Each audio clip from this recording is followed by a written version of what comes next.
we're doing the Yorke Peninsula now. I'm going to do a bit of a trip around, a couple of weeks around that, and take you to a few places to come and see. So join us on the trip around Yorke Peninsula.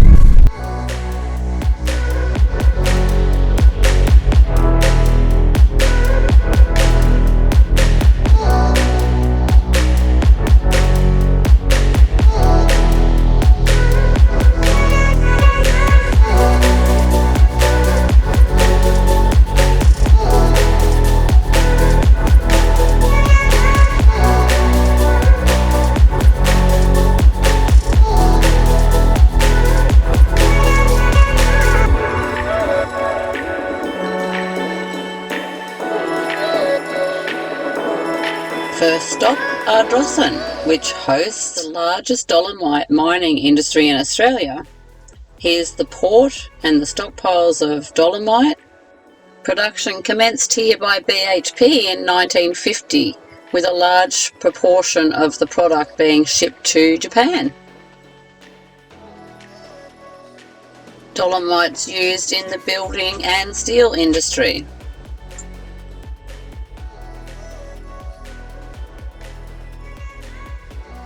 The town itself sits on dull red cliffs, which during the morning sunrise turn to a spectacular ochre red.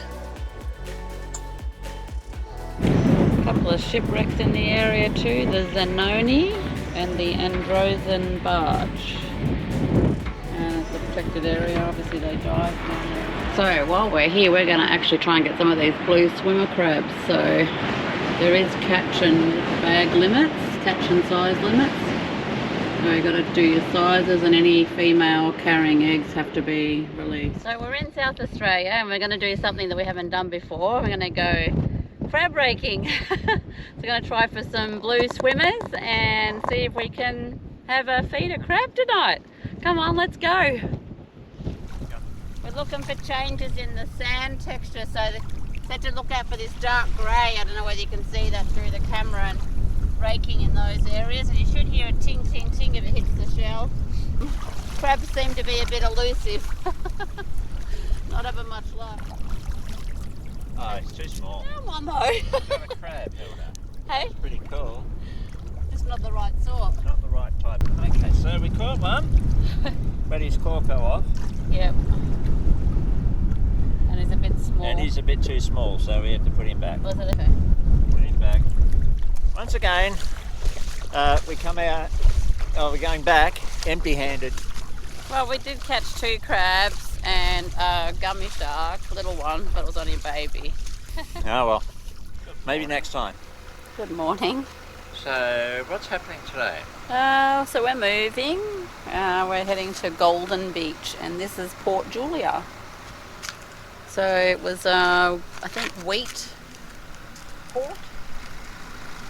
The wheat was stored down near that red shed down there, and they had different growers and stuff, and it was all sort of stacked there, and then the ships came in and picked it all up. But it doesn't look that deep, so I don't know whether...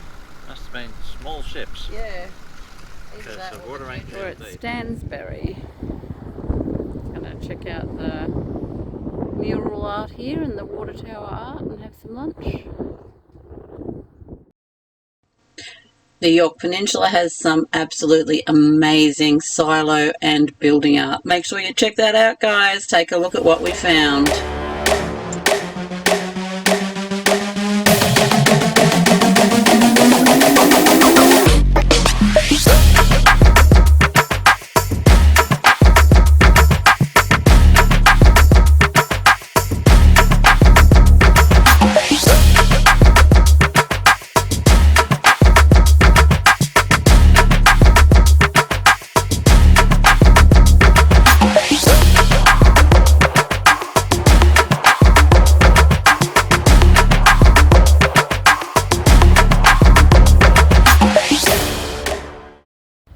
So now we're at Bay,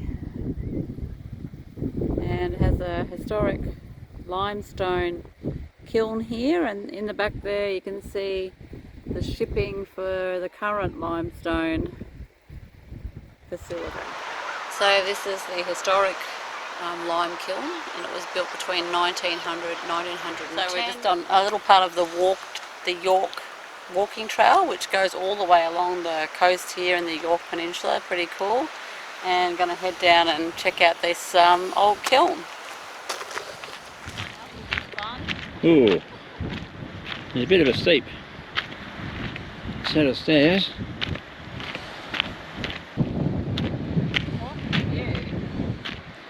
Yeah, look at the view, guys. Wow. So in here would have been the fire. You got the flue up the back there. Flue up in there is where they would have put all the lime.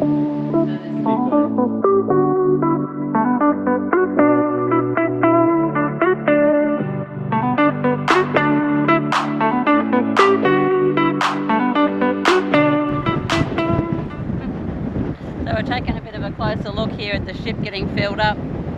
For some reason Daryl seems to think that the bottom end of the back end of the ship's getting filled up first. I don't know why, but yeah. Maybe it's because of the way it's lying in the water.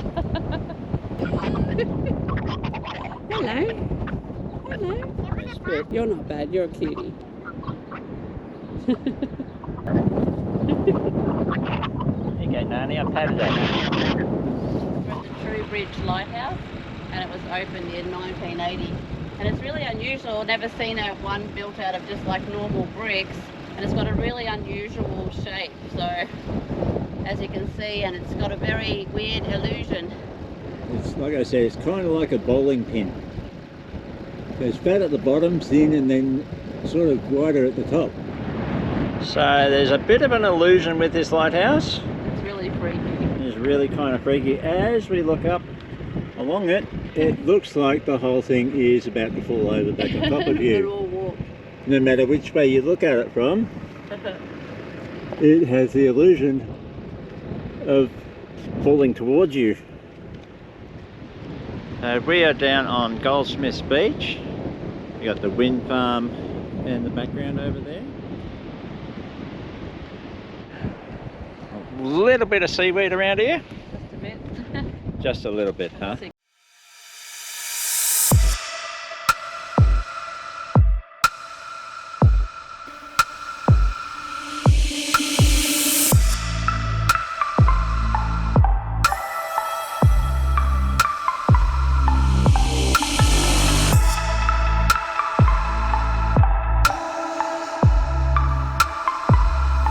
Lovely morning, looking at the windmills or the wind generators. Sun is just peeking up over this water. Beautiful day for a walk. Wake up, bit of exercise. Couple of swans down there I saw earlier, and there's the breaking of the new day at Goldsmith Beach. We're just taking a drive along the coast to check out the area. Some beautiful spots. Be great whiting fishing here, I reckon. We've seen a couple of littlies, so. But unfortunately, we've got to move tomorrow down to the national park.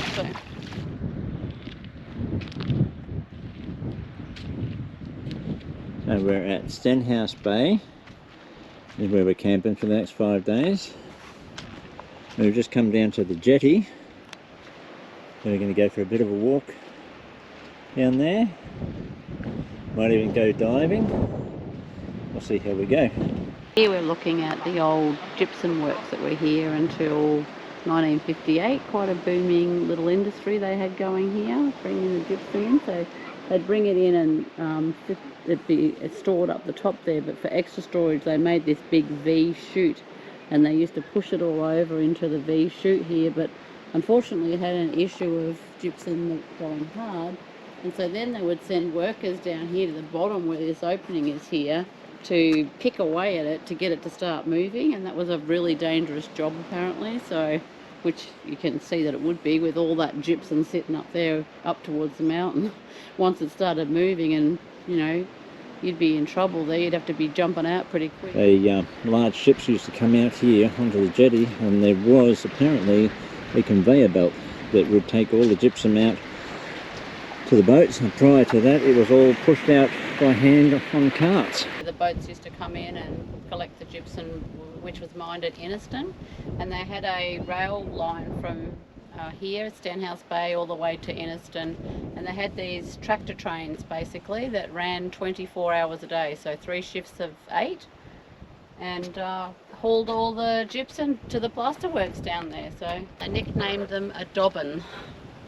That's what the blokes used to call it, because the horses in the old days were often called dobbin, so they nicknamed these dobbin because they replaced the horses.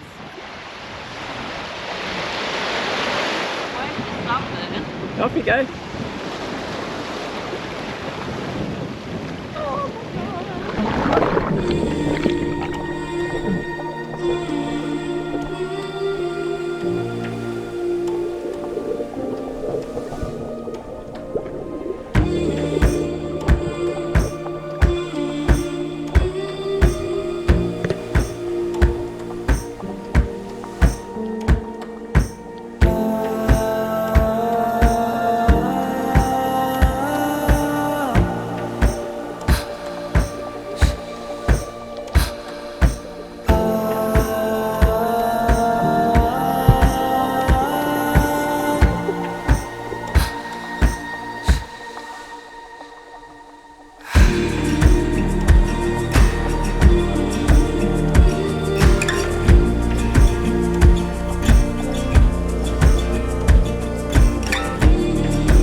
Come to Chinaman's Hat Island. That's it behind us. And the weather's really chopped up today. No taking the boat out, but we're going to go and do some sightseeing instead.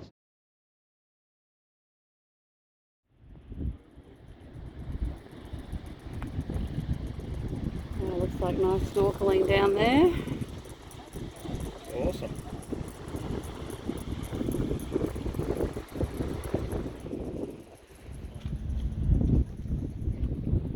Okay, so we're about to take the walk of historical Inniston. What are you looking at now, Daryl? This is Lake Inniston. It's a salt lake, very salty. There.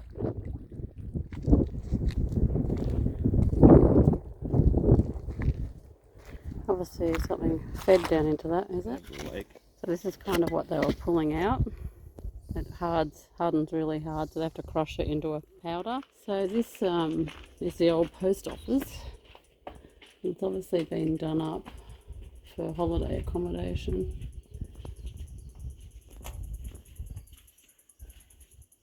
So workshop ruins and the plaster factory, where they made all the plaster.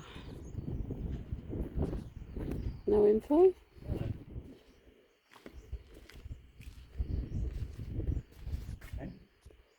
Side of the old school.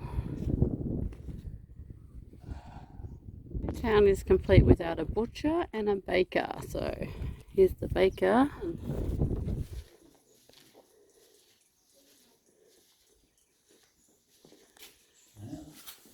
I think they're in the midst of restoring them.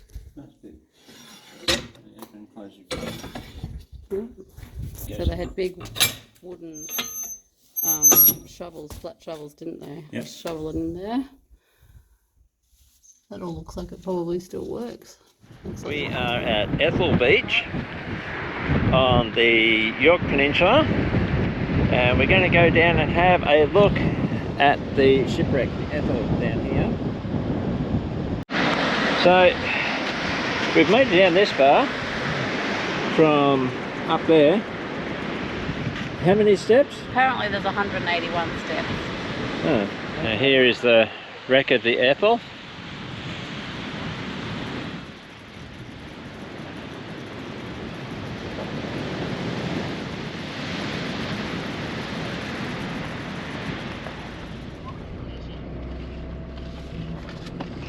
We call this the fishing village at Pondalowie. This four-wheel drive's only over here. Got no tyres now. Some people just have leave their whole car and boat here on the bank.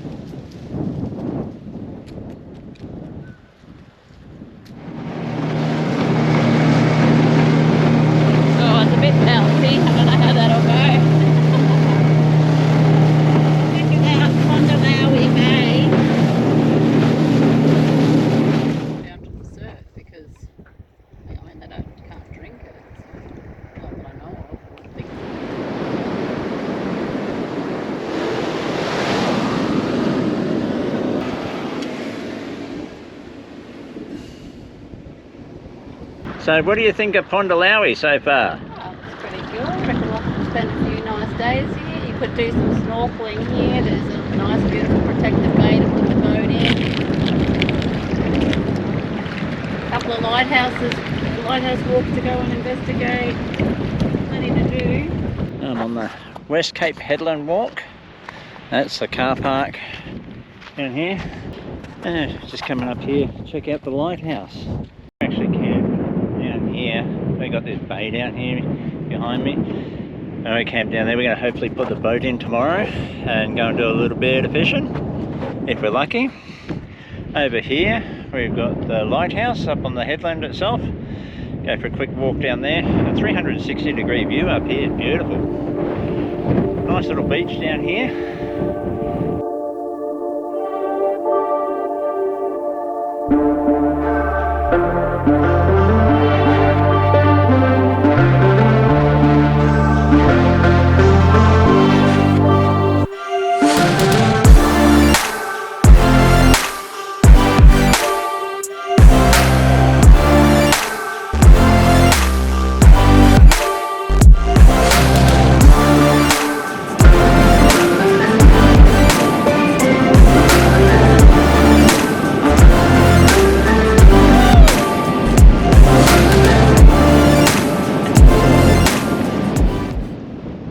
So come across some mussel beds here. Most of them are a little bit too little to do much with, but there are some bigger ones. A few pickings of bigger ones throughout there that you can grab and eat.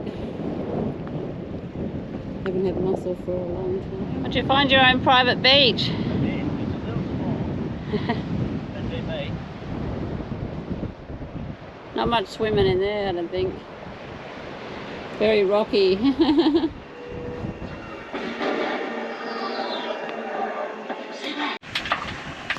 You're looking very summery today. Yeah. And the van is looking very airy today. And our view is just like... So we're at Daly Head, not Daly Point, which I said earlier. Alright, so our mussels are sauteed and gonna test them out and see if they taste any good.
But I just wanted to show this rain gutter catcher that we bought.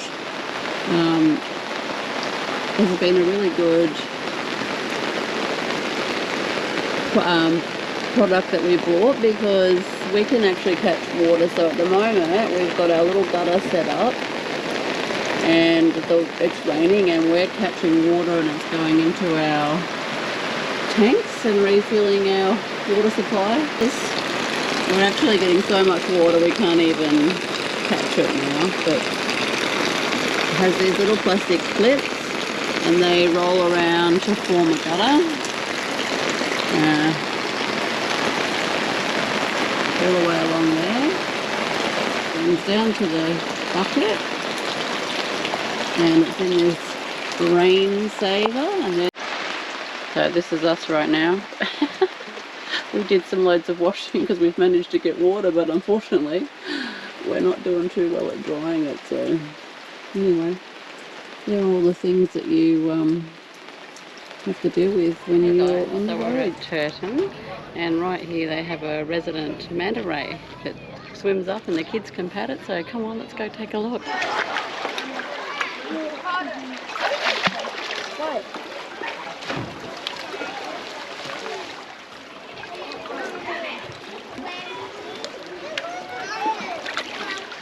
So what have you found yourself, Guess Joe? what, guys? I found myself the ultimate man cave. A man cave, a real man cave. Real man cave. Look at that, you've got shelves, got somewhere for the fridge. I can put my fridge here, I can put my barbecue up here, over here, TV, you got carpet, stereo system up here, stereo. I got carpet. What about your tools? Tools. What do I need tools for? Look at this view from the man cave. Oh my, wow. I could just sit you back here. You are set for life. Or I can sit back here in the armchair. View. Heading down this track. Hang on. We're heading to Corny Point Lighthouse. Well, top track didn't get us anywhere, so we're heading back out again. So we're at Corny Point Lighthouse. There she is there. Well, this built in 1882. It was first lit up on the 1st of March 1882. And it's still standing. Here. Been working ever since. A lot of tragedies here from the lighthouse keeper. Yeah. Drownings, children drowning, several children died here. And the... Yeah. You can see why. It would be pretty rough out there. Well guys, we are at Berry Bay. Check this out. Oh my god, look at that. Beautiful. Oh, check it out guys. Check out that scenery. Beautiful, beautiful, beautiful.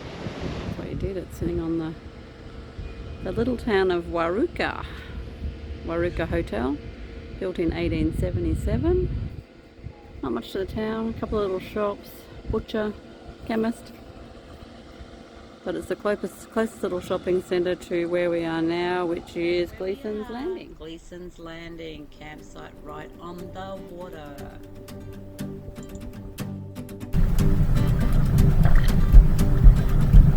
Happy Australia Day.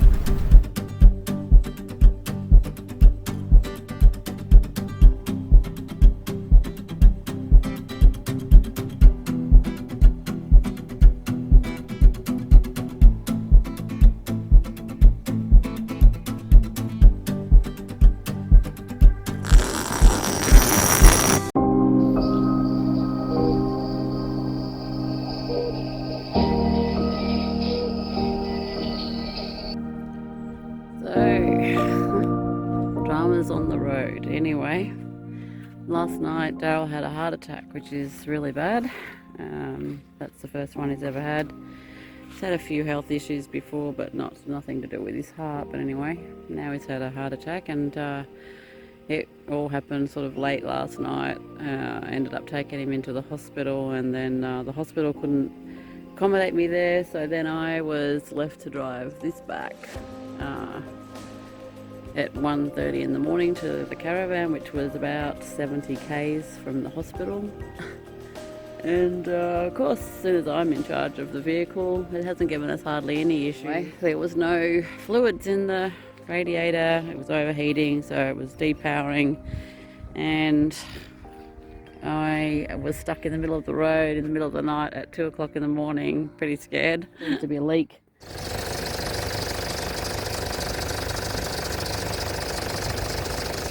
To try and see if I can either fix this, or there's a mechanic in town that I managed to limp to, so I'm hoping that he'll be able to help me. Anyway, I'm on my own for a bit, looks like. Cheers. Managed to get back to the caravan down at Gleeson's Landing and was welcomed by this lovely sunset, which was nice and calming. Meanwhile, Daryl's being flown off to Adelaide to have his heart and everything checked out and possibly have some cardiac surgery. So he's at this very moment getting on a plane, or being put on a plane to head off to Adelaide. He just had a heart attack. What are you doing? Pulling the head off the car. And why do we need to do that? Well, after I had a heart attack, someone decided to drive the car home and didn't realise that it was overheating.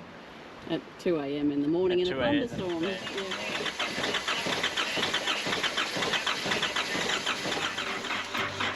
We've got a flat battery now.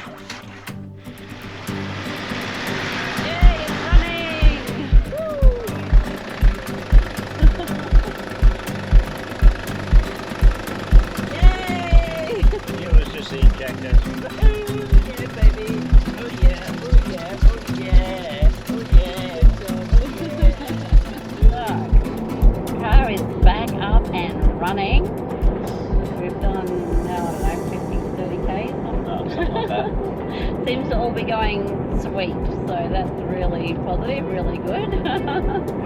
Happy? Happy. He's happy it's back on the road, and now we're finally back on our trip. So we've had 2 weeks off pretty much with the heart attack and and the car breaking down, blowing the head. So we've got everything repaired, including the heart.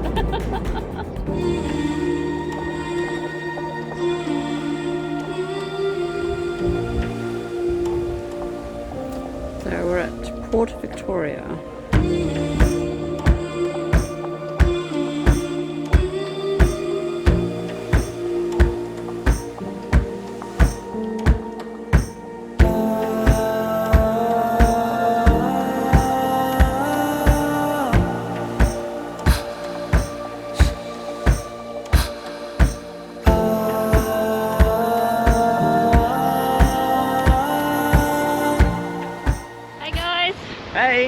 We're doing something that we've never done before. Well, we've half done it, but haven't done it the whole hog like today. And this is a pretty good way to finish off a heart attack, I tell you. Anyway, let us show you what we're doing. Let's check this out. Woo! Caravan on the beach. Woo-hoo. Caravan camping on the beach. And we're at Wirelty Beach.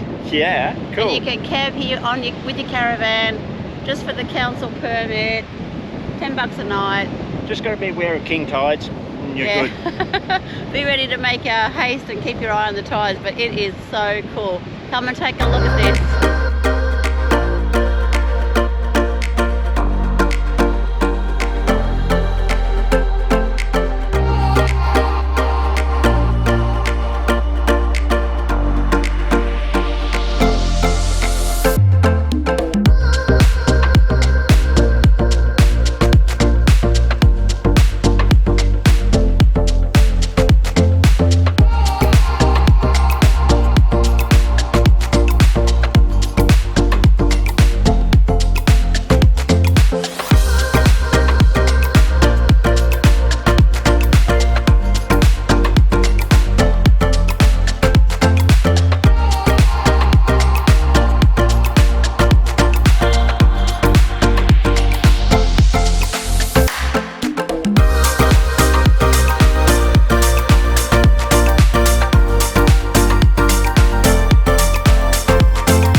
green-lipped abalone.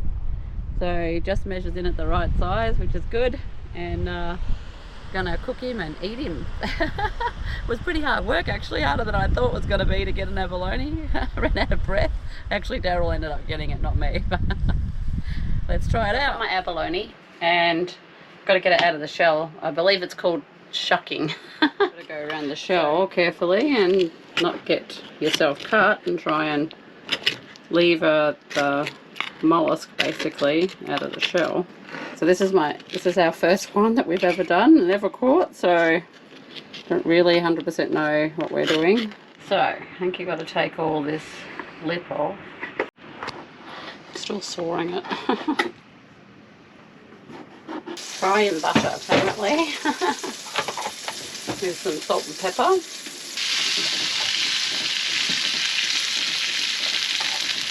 Alright, so this is the first time we've caught an abalone and I've shucked it.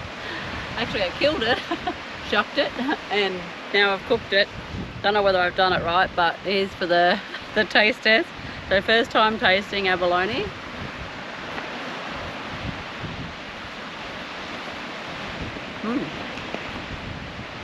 Actually it's nice. Yum. Want some? Hey guys. Hey. So that's the end of the Yorke Peninsula for us. We've had a wild ride here really. Oh yeah. Heart attack, major breakdown, doing the head on the car and needing to repair that. So it put us back a couple of weeks, but there are some amazing places here on the Yorke Peninsula. So I hope you enjoyed your journey with us. Don't forget, hit the subscribe, give us a like, and tap that notification bell.